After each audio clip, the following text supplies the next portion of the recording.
我諗唔同嘅人生階段咧，佢哋會有唔同嘅嗰個先後優次啦。咁譬如你話啱啱出嚟做嘢嘅，咁一定係會可能比較重視嗰個事業。咁我有時都會喺度問自己，我喺度OT 到7點鐘、8點鐘定9點鐘，究竟我係真係咁多嘢做，咁中意返工啦，定還是係我而家逃避緊，唔想返去見到我個仔，或者唔想見到同我個女朋友同我老婆。想問嘅係，即係 before 你哋即係 form 咗呢個團隊之前啦，其實有冇啲咩嘅溝通啦，或者係一啲嘅對話啦，你係同太太講咗，所以令到佢即係或者令到你哋啦，你呢個團隊先至能夠即係所謂 align 到出嚟。特別呢半年有好多轉變嘅一個過程裏邊，咁其實中間或者事前其實都做咗好多溝通嘅。咁譬如我去決定去離開法律界啦，唔做律師咁去創業，咁即係開咗新公司啦。咁呢一個過程之前，其實同我老婆都傾咗好一段時間嘅，可能大半年甚至1年嘅時間，我哋都有講呢件事啦。當你同你嘅另一半可以係建立即係成為一個好好嘅團隊嘅時候，咁啊無間咁樣去合作呢，其實你哋兩個即係1+1大於2，為1+1等於10嘅，係嗰個你嘅人生可以變得係更加多嘅幸福啦，更加多嘅精彩啦。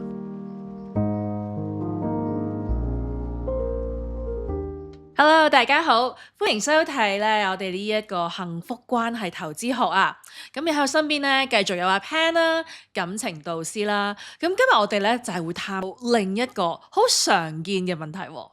係嘛？Hello， 大家好，係啊。咁今日亦都再次邀請到 Alice 過嚟喺度一齊去交流下，分享下另一個議題：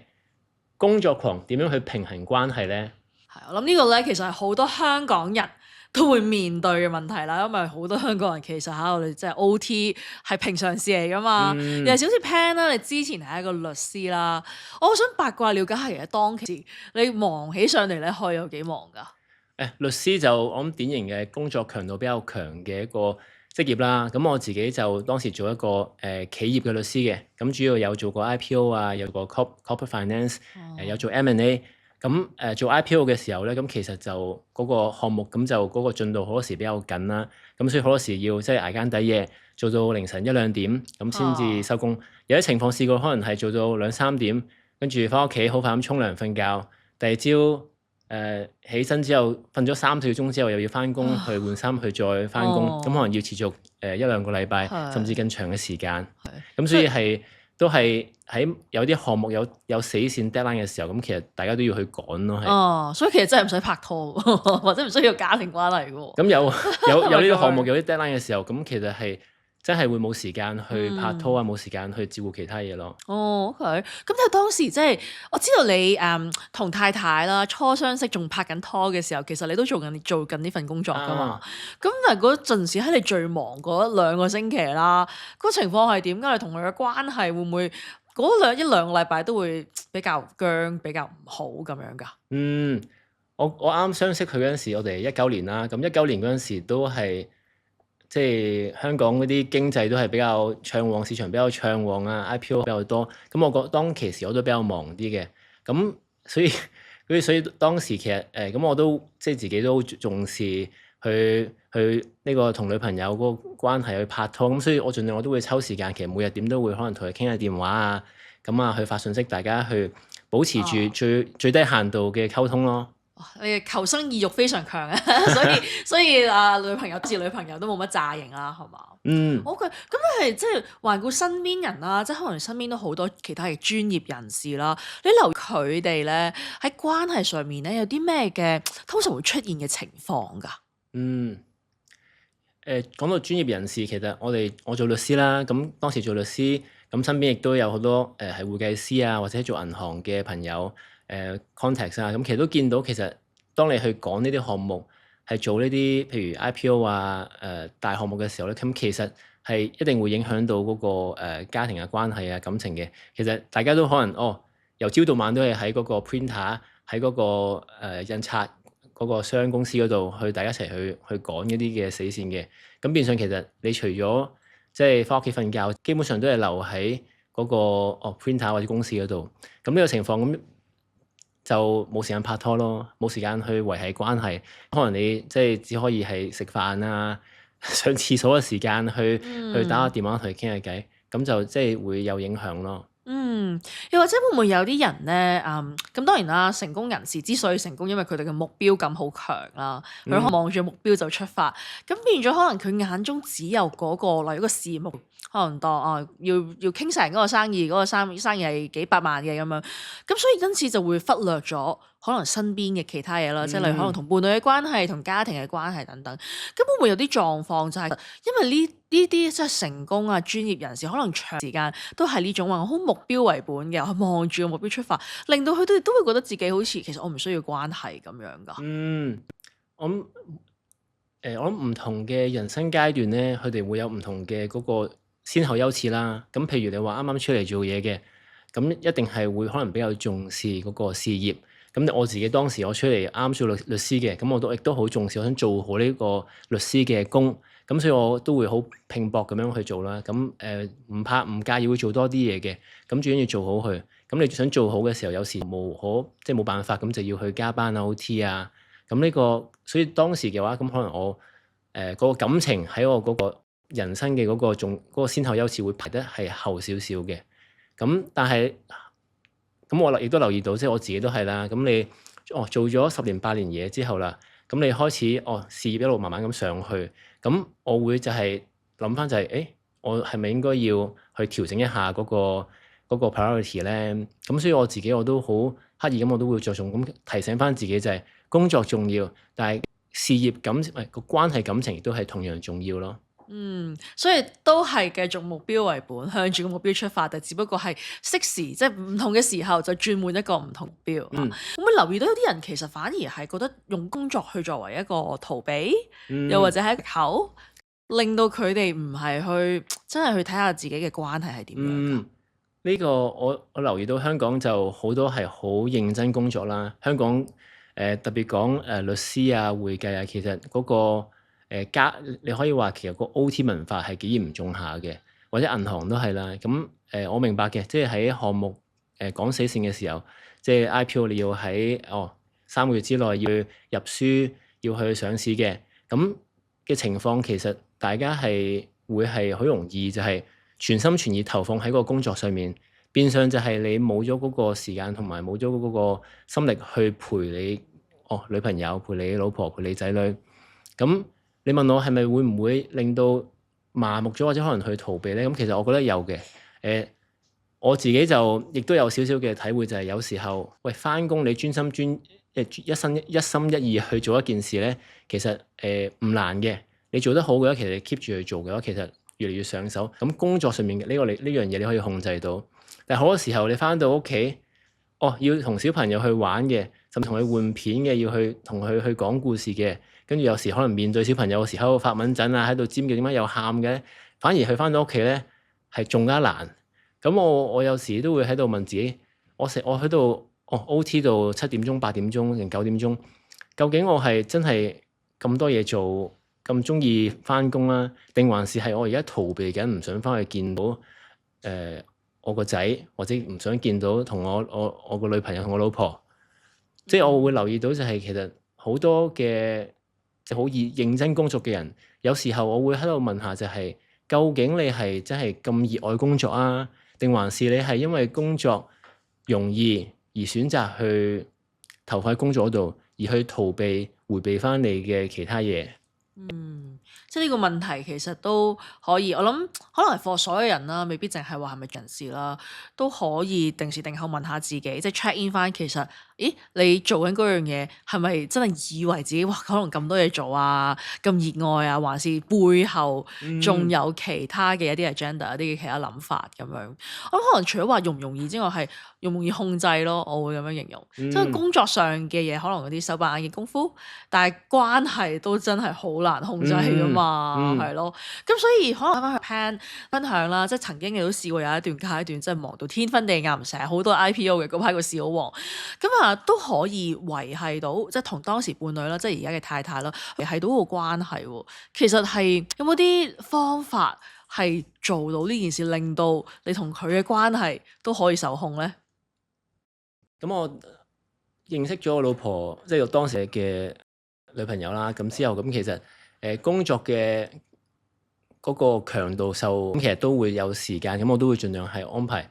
唔好 OT 咁耐，咁盡量準時收工。咁呢個係好刻意咁安排多啲嘅大家約會啊，週末咧一定要預留翻啲時間，大家去拍拖啊。咁所以其實啱啱我哋19年咁去到20年咁，其實開始嗰陣時就疫情啦。咁疫情之後有好多嘢都做唔到啦。咁但係我哋都會喺即係嗰個限制之下咧，咁去拍拖，去可以揾就算你要戴口罩，要去邊限聚令嘅，咁我哋可以都做翻自己，我哋可以去享受對方嘅一啲嘅活動咯。頭先你提到疫情咧，都令我諗起而家嘅工作模式咧，其實改變好多。即係自從 Covid 之後咧，我哋開始都會 work from home 啦。即係基本上都唔係淨係話你喺 office 先可以做到嘢，你好多嘢可以帶翻屋企去做啦。咁你點樣去睇 work from home 呢一個文化對於即係本身嘅關係，即係一啲親密關係啦，或者家庭關係嘅一啲衝擊或者係改變？Work from home 就我當時我都有 work from home 一段短時間啦，唔係話好長嘅時間。咁我自己個人就偏向就中意就翻公司做嘢嘅，因為公司慣咗有晒所有嘢喺度，有所有文件啊，有個大 mon 啊，啲硬件啊都喺晒度。咁翻到屋企就會係即係好似冇咁有效率。咁同埋我自己會中意就係想將工作同埋嗰個私人生活就分得開少少嘅，因為始終如果你將兩樣嘢撈埋一齊咁。無可否認就係喂，咁幾時先放工啊？咁無可避免有時喺翻到屋企要夜晚要 take 一啲嘅 call 嘅一啲外國嘅電話嘅，咁但係就盡量都係要係完晒食飯，阿仔瞓埋覺之後咁先至去做咯，係。即係都要有一個清晰啲嘅界線，係嘛？一定係啊，係啊。如果唔係嘅話，你兩樣嘢撈埋一齊嘅話，其實就變咗係冇咗好多嘅自由，冇咗個空間咯。因為我會睇到即係好多人嘅 work from home 咧，就好似將即係我人係翻咗嚟屋企啊，但係其實就仲有多一個嘅理由或者係一個藉口去俾自己唔去同屋企人或者應該相處嘅人一齊相處咯。即係兩面咁啦。有啲人 work from home 嘅話，你可以去行山，可以再去做 gym 喺屋企做呢個即係做 yoga 咁有好多唔同嘅態度啦。咁但係我覺得work from home 又好，喺公司工作都好，其實我諗個界線都好重要咯。但係都係喎，即係你講開有兩面啦。其實好多人都會支持 work from home 係因為可能因為真係有需要照顧小朋友咧，特別係啲比較細個嘅小朋友。咁你喺屋企多啲時間嘅話，你都真係可以花到時間去陪佢哋咯。一定係嘅，係。係啊。咁我嘅體會就係有時你 work from home 嘅，特別有小朋友喺屋企嘅話咧，其實就都難嘅係。如果即係我喺屋企做嘢嘅話，咁阿仔成日都敲門喺度，爸爸出嚟陪我玩，跟住有時走入嚟喺度掹住你，喺度叫你出去陪佢玩。咁其實係有少少即係掙扎嘅，就係係咪要出去陪佢玩咧？同佢玩一陣之後再做嘢咧？係。咁我頭先聽到啦，即係話我諗係講嚟講去對平衡呢一樣嘢啦。你覺得其實 work life 係咪真係可以 balance 到嘅？我覺得 work life 一定可以 balance 到嘅。點解咧？就係工作同埋個人生都係我哋嘅選擇啦。咁工作其實你有得揀嘅，你可以揀律師又好，醫生又好，你去做銀行又好。就算你喺唔同嘅行業裏邊，你都可以揀。你想揀private practice，你想揀 in-house 嘅，你想揀係part time 嘅 full time 嘅，咁有好多嘅選擇嘅。咁去到人生，去到感情，去到關係，都係我哋有得揀嘅。咁你有時候你想揀一個好似我而家我想揀我要我創立 Jove Company，咁我要去全心全意投入去做好呢間公司，咁係要花好多時間嘅。咁另一方面我都會揀就係我亦都要去培養去維繫我同我嘅老婆同我嘅仔女同屋企人嘅關係。咁要 work 又要有 life，咁所以有時候就算我係做到凌晨2點嘅，咁但係我都會每日都會堅持就係同屋企人去視像啊，同屋企人食飯啊，食早餐啊。咁呢個維持到好基本嘅嗰個溝通同埋一啲嘅家庭小儀式咯。所以重點就係個選擇，即係其實你可以選擇好多嘢，即係 even 可能你當律師呢一個嘅專業範疇啦，或者叫 profession 啦，入面都有好多唔同嘅性質，你係可以選擇。係啊，呢個我都想提翻，即係帶翻俾大家就係其實一定有得揀嘅，同埋就算你揾份高薪厚職好豐厚嘅收入嘅工作嘅，銀行又好，律師又好，醫生又好，咁我會問翻就係你係咪真係中意熱愛你份工作咧？你份工作係咪帶到滿足感俾你？係咪有意義咧？咁我睇到就係我以前嘅經歷就係我喺律師法律界裏邊做嘢嘅，有時係有啲工作我幫人解決到問題咧，係帶到好大嘅滿足俾我嘅。但係另一方面亦都有好多工種係我覺得係好重複性嘅，好似機械式咁樣，係唔需要太點用腦咧，變相係我覺得係好悶、好冇意義嘅。咁嗰類嘅工種其實係我唔中意做嘅。咁但係有時冇辦法嘅，你可能啱出嚟做，你選擇比較少，咁你經歷一段捱下啦，即係有啲骨頭咁都要去做，咁要揼石頭、揼石仔咁樣去做好多比較沉悶嘅工作。但係長遠你嘅嗰個職業生涯裏邊，你係咪想一路都係做呢一類型嘅工作咧？咁所以我自己就我會比較清楚，就係我要知道我自己想做咩類型嘅工作。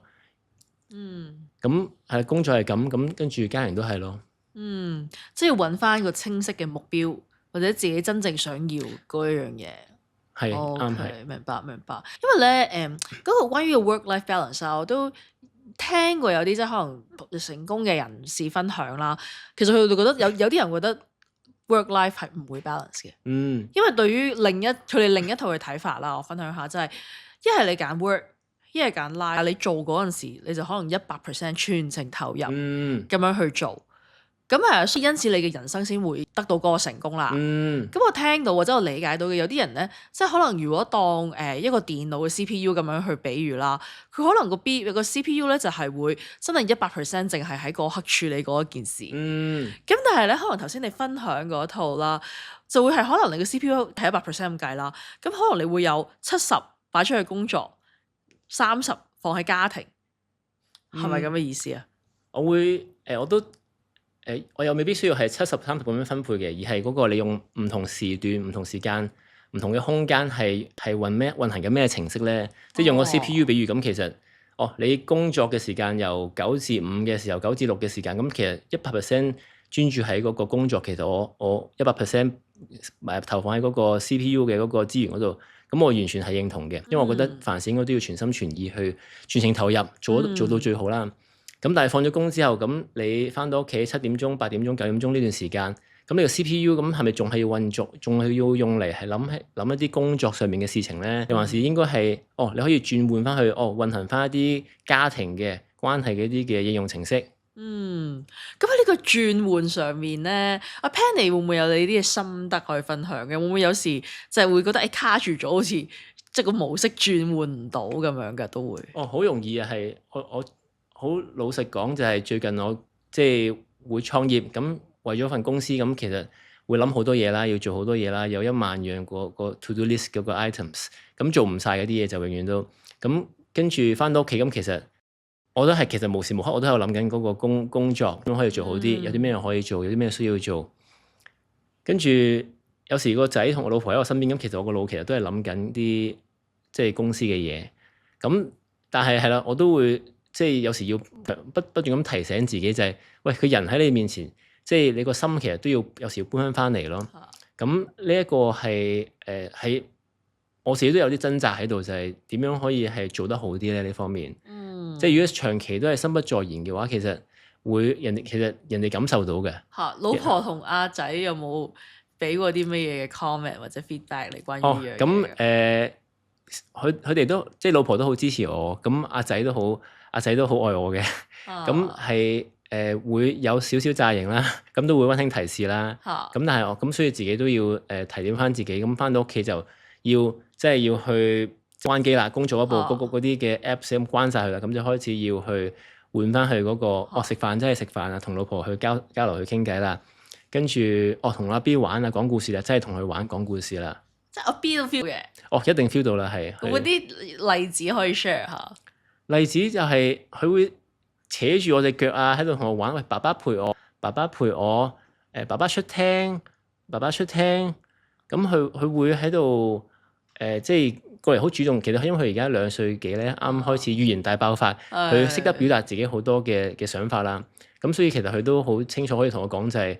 其實想我哋陪佢玩。哦，咁點算啊？即係阿仔咁樣。咁點算？係啊，呢個有時都好掙扎，有時我都即係咁禮拜6日咁，有時我都會屋企做嘢啦。咁我會盡量即係其實呢排就即係可能好瘋狂投入喺工作度。咁我好幸運咁，有時我老婆太太咁佢走去陪阿 B 啦。咁另外姐姐都好幫手咁會陪阿 B 玩啦。咁我自己一日咁可能其實食完早餐之外，咁可能去到晚飯期間，咁可能其實我同阿 B 玩嘅時間可能即係得半個鐘，唔係好多嘅。咁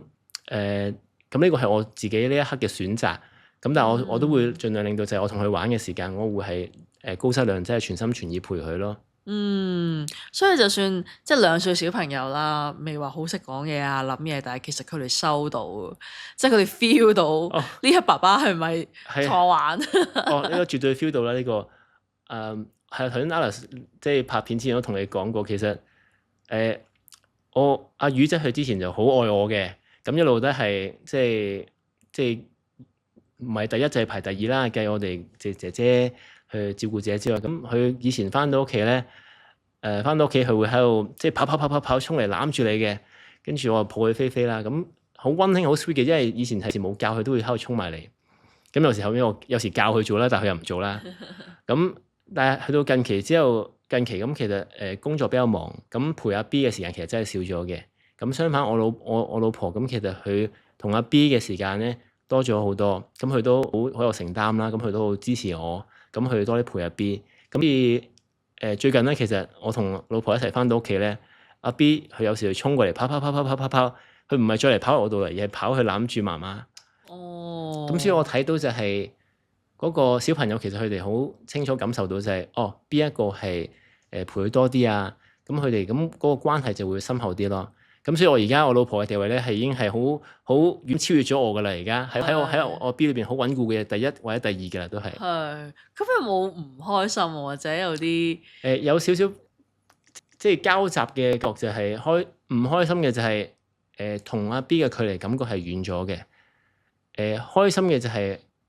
阿 B 同老婆嘅距離近咗咯。咁同埋都即係感恩就係老婆佢好支持我去承擔多啲同阿 B 嘅嗰個即係家庭嘅責任咯，係。係咯，我就好睇到一樣嘢咧，就即係雖然你話喂呢段時間阿仔黐媽咪多過黐你，咁但係我會反而睇到嘅係拼緊命啦，開創緊自己嘅一個新嘅公司啦，咁可能就真係需要阿老婆佢支持，特別係即係小朋友始終都係2歲啊嘛，咁但係呢件事情，即係你創業呢件事情係並冇影響到小朋友同你哋父母嗰個相處咯，因為我諗可能另一個情況就好容易出現嘅就係劈低阿小朋友俾即係菲傭姐姐或者可能係有個 helper 咁樣就處理咗照顧咗佢就完噶啦，咁但係始終即係父母同你係一個就咁即係一個菲傭姐姐係兩樣嘢嚟嘅。係啊，但我聽到嘅就係呢一刻你個仔其實都會係好覺得爸爸媽媽喺度陪佢一齊咯。呢個好重要啊！我覺得始終父母嘅角色係即係非常重要啦。即係如果你想交俾其他無論係 helper 定還是係你嘅長老嘅去即係照顧嘅，咁始終個角色有出入咯。同埋你係父母嘅話，你會係父母你點樣去教小朋友，你點樣灌輸一啲你嘅正確嘅價值觀俾佢哋咧？呢個永遠都係父母嘅責任咯。咁所以我自己好慶幸就係即係啱你提到就係我同太太都好重視呢個大家去建立呢個我哋嘅家庭啦。咁而佢都好支持我。咁呢一個我覺得即係父母係可以一條 team 一個團隊咁樣去經營呢個關係，呢個家庭咧係非常之重要嘅。Pat 頭先咧聽到你講話，即係同太太係個團隊，即係互相支持啦。咁我諗呢個嘅狀態咧，都係好多人好羨慕嘅。但係我想問嘅係，即係 before 你哋即係 form 咗呢個團隊之前啦，其實有冇啲咩嘅溝通啦，或者係一啲嘅對話啦，你係同太太講咗，所以令到佢即係或者令到你哋啦，你呢個團隊先至能夠即係所謂 align 到出嚟啦，或者 form 到出嚟咁樣㗎？溝通極之重要啦。咁我同老喺特別呢半年有好多轉變嘅一個過程裏邊，咁其實中間或者事前其實都做咗好多溝通嘅。咁譬如去決定去離開法律界啦，唔做律師咁去創業，咁即係開新公司啦。咁呢一個過程之前，其實同我老婆都傾咗好一段時間嘅，可能大半年甚至1年嘅時間，我哋都有講呢件事啦。因為其實好大嘅轉變啊，同埋佢都會有好多嘅擔心，好多嘅顧慮，即係我都會有擔心啦。咁佢就更加大擔心啦。咁同埋如果我到時我創業嘅，咁一嚟個對家庭影響有啲咩咧？你嘅財務上面啊，你嘅生活安排啊、作息啊，對佢湊仔嗰個即係成家庭責任嗰個分配點樣去有咩影響咧？咁如果我淨係創業嘅，淨係顧住公司嘅，完全唔理屋企嘅，咁其實對老婆或者對個仔其實係唔公平嘅咁樣。咁所以我哋事前都會有溝通，就係咁亦都係一個慢慢咁，我好，所以我就當時我都好想咁講翻，究竟我去創立公司係個目的咧，或者我呢個後嘅夢想，呢個係有啲咩嘅目標同埋方向，然之後好具體咁講多啲俾佢知。咁其實咁當佢聽到我嘅一路咁去做，一路去行，咁同埋而家即係公司成立咗啦，咁而家有埋自己個 studio 有個 office，咁佢亦都見到我哋嗰個即係好即係好實在咁睇到我哋嗰個而家嗰啲嘅一路推出嘅一啲嘅內容資訊啊，同埋課程同埋產品嘅話咧，咁其實佢嘅信心越嚟越大咯。咁佢都會多啲信心。咁所以其實嗰個我諗個溝通嘅過程就係你去一路展示俾對方睇你嘅行動啦，你嘅計劃啦。咁同埋如果佢見到你真係有嗰個行動，同埋有嗰個成果或者嗰個進步嘅話咧，咁其實我覺得佢亦都會安心啲咯。咁如果你淨係講，你又做唔到啲咩出嚟嘅話咧，咁我都驚啦，係。我諗除咗安心之外啦，即係我作為女性，我咁樣去想像啦，其實都好興奮嘅。即係你啱啱講到慢慢逐步，即係可能慢慢 set up 到自己嘅 office，甚至乎一個網站。咁其實呢啲都可以係一啲你嘅足跡啦，你嘅 footprint 啦，係去 show 到俾佢睇，其實你都喺度做緊呢件事。而其實我諗對於太太嚟講，佢係會好清晰知道就係你背後最強嘅嗰個女人去支持到你，令到呢一切都可以發生到咯。係啊，即係聽到我都覺得係好 positive，亦都係關於即係除咗話可能事情上你就可以令到佢收聲啦嚇，即係唔會咁多，唔會炸你型啦，因為好似攞咗個共識，喂，你而家就係創業之餘，我從另一個角度睇，都睇到你呢一個嘅即係同佢識個團隊咁樣係去運作啦，去相處啦，其實都會喺佢身上面攞到好大嘅支持喎。一定係啊，我即係。如果冇佢嘅支持，其實即係我睇唔到自己點樣去行，同埋點樣去成立呢間公司咯。因為我而家講呢間公司目的都係要帶多啲即係喜悅啊、愛啊，即係 joy and love 俾香港人啦。咁如果我冇我老婆嘅支持，咁冇乜愛情，冇乜家庭，咁我點樣去說服其他人？點樣去幫其他人咧？咁所以我都好感恩嘅呢個，我老婆係好支持我呢方面。係，同埋咧，即係喺你嘅。即係你個學校啦，或者個課程入面啦，其實成日都會講一句噶嘛，即係投資咗你嘅親密關係或者投資嘅關係，就係對你成個人生嘅成功嘅投資。我諗其實呢個係其中一個例子咯，係嘛？絕對係啦，即係我冇我老婆，即係我同我老婆嘅關係，如果我冇佢嘅支持嘅話咧，或者我哋嘅關係未去到呢個嗰個高度或者個深度嘅話咧，其實我冇嗰個勇氣去做咁多嘢咯，即係我可能仲喺律師樓嗰度喺度繼續做緊我之前做嘅嘢，咁亦都係事業係可以嘅，事業都唔錯嘅，咁但係就變相係冇嗰個勇氣去追求我嗰個夢想咯。我諗你呢啲咧，對於即係可能而家係創業中嘅人士咧，都應該會好有共鳴啦。但係如果咁講，唔係個個都創業噶嘛，但係反而可能好多人，即係大部分人啦，都要翻工，而且成日都要 OT，係嘛？咁你都唔需要一定係講係創業嘅。其實我覺得即係當你有一段幸福嘅關係嘅，有個人喺度好強大嘅後盾喺度支持你嘅，咁其實你唔好話創業，其實你內心嘅夢想，你想去有冇話一啲嘅地方你想去啊？你想去南美去環遊世界去玩1個月2個月嘅你想去其實你想轉行去做畫畫嘅，或者去教書嘅，或者你想去有啲咩嘅人生嘅挑戰你想去做嘅，你想去跳 bungee jump 嘅，想去跳skydiving 嘅，咁一啲可能係少少嘅夢想，有時就係如果你冇個人去支持你咧，其實就會比較難去實現咯。咁但係如果你有一個團隊嘅，佢好鼓勵你支持你嘅，喂一齊做啦 ，let's do it。咁係會容易好多咯，係同埋你嘅人生會豐富好多、精彩好多嘅。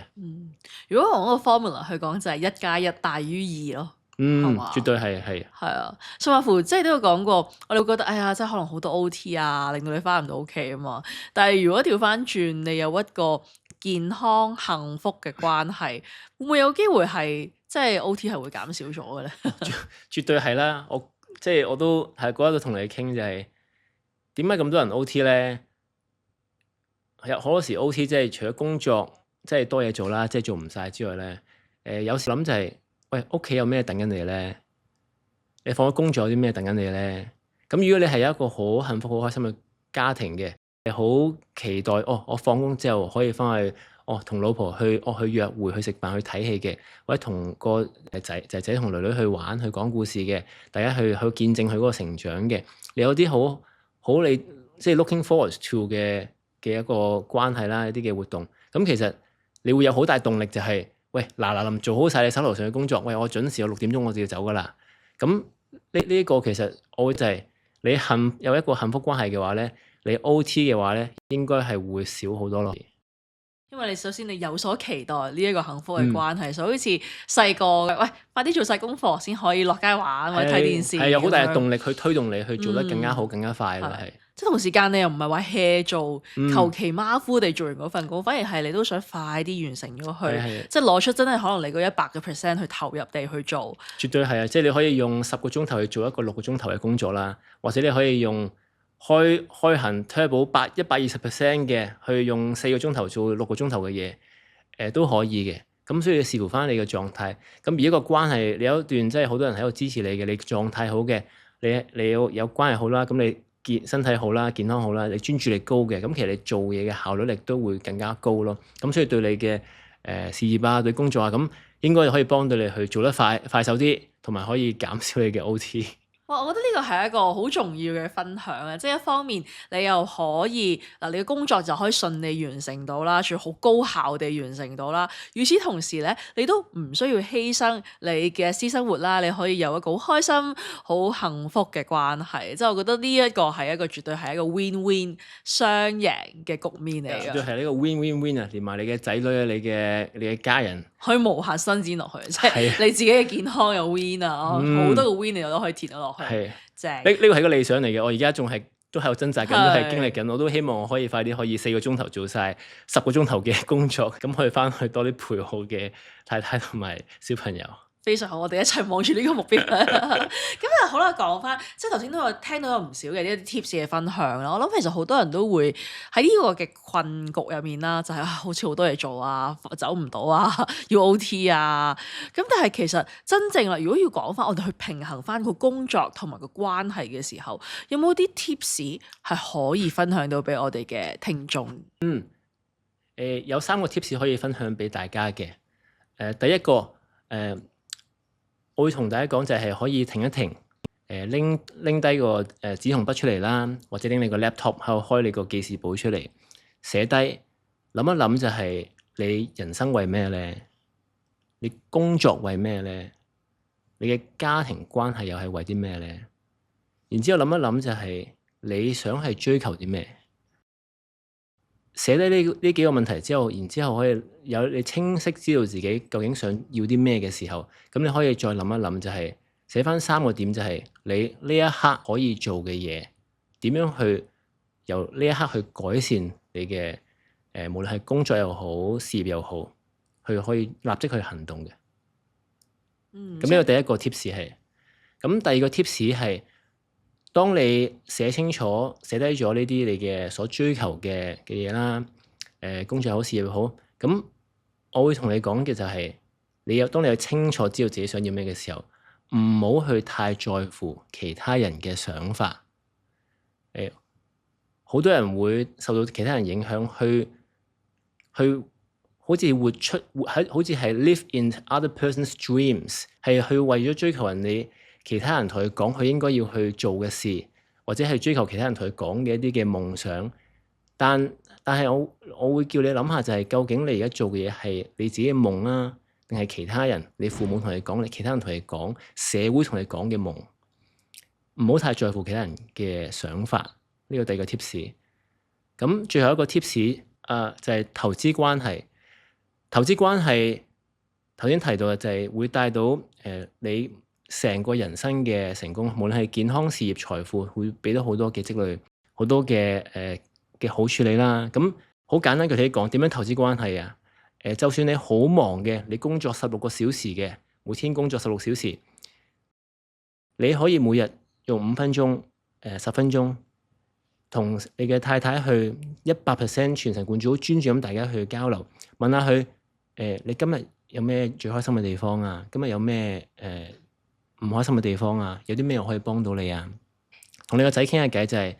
你有咩開心，有咩唔開心，有啲咩你喺學校學咗嘅可以同我分享。咁每日係就算係5分鐘都好咧，一個高質量嘅交流係遠遠好過就係你陪屋企人，但係大家係冇嗰個交流嘅。咁呢個所以就係啱講就有3個 tips 啦，就係一個就係寫低去諗清楚你想要咩。第二個 tips 就係唔好太在乎其他人講法。3個 tips 就係投資關係。咁所以今日呢個就我3個嘅少少分享咯。明白。聽到嘅首先第一係你要去認清自己嘅目標，認清自己真係想要啲乜嘢。咁然後即係嗰個重質不重量嘅一個溝通啦，可能亦都我諗可能可以加少少就係頭先阿 Pan 都分享過，同老婆之間作為一個團隊，即係個家庭都係一個團隊，就喺個投資嘅方面點樣去支持到你，去令到你可以攞到更加大嘅成功咯。係嘛？完全同意係呢個第4 tips，啱啱 Alice 都講得好好，就係建立一個最強嘅團隊咯。你一個人嘅力量好有限嘅，但係當你同你嘅另一半可以係建立即係成為一個好好嘅團隊嘅時候，咁無間咁樣去合作咧，其實你哋兩個即係1加1大於2，或者1加1等於10嘅，係嗰個你嘅人生可以變得係更加多嘅幸福啦，更加多嘅精彩咯。